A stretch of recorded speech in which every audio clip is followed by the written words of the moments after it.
မာရဏဘယံရှင်ပါရจิနာပါရတေရပါရမြတ်တို့ပါရဆွေသံသမီးဇနီးမယသမီးသာလိန်သာအရာမြောင်းများစွာတို့ဖြင့်ကိုယ်ကွင်းခြင်းလူသောပြည်ချင်းတရားသင်ကြီးဆိုတဲ့ဘေးဒီ၎င်းဒေနာသုံးပါးကိုသောဓမ္မတို့တရားတို့သည်လောကသမီးလောကကြီးနဲ့တန်တော်တန်ဝိဇ္ဇာမှတော့သင်္ချာဖြစ်ပေါ်၍လာကြလေကုန်ရ၏ဘုရားရှင်ကလောကမှာဘေးသုံးမျိုးရှိတဲ့တရားဓမ္မတို့ဘေးဘယ်နှမျိုးရှိတဲ့နာမတ်တဲ့ဘေးကပါပြီးတဲ့ဟိုရတဲ့ဘေးတဲ့နာမတ်တဲ့ပါပြီးတဲ့နာမတ်တဲ့ဘေးကနာရတဲ့ဘေးဟုတ်လားနာမတ်လုံးကဒီရကိုရမိပါဒီဘုရားဒီသုံးပါးနဲ့ဉာဏ်ပြီးတော့တွားကြလေဒီရှိကလည်းပြောနဲ့မင်းလေးဉာဏ်တော်ဉာဏ်နဲ့ညစ်ကြောင်းနဲ့ပေါ်ပေါ်ကြပြီ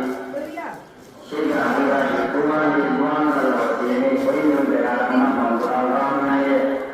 ဘောဝပါတော်ဒီတဲ့ဒီမှာဘုရားမှာပါရရမှာပဲနော်ရှိကဘာတဲ့ပုဂ္ဂိုလ်နဲ့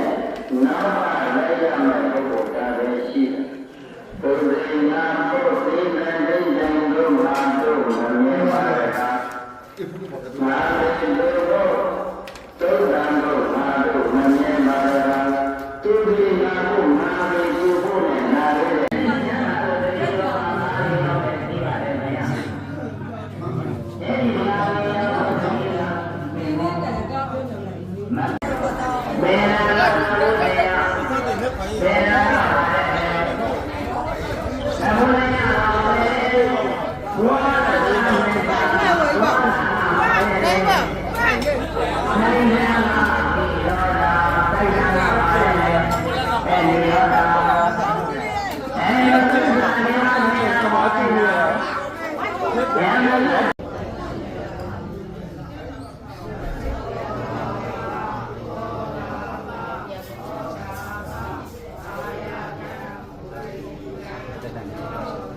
Kamu nak urut tak?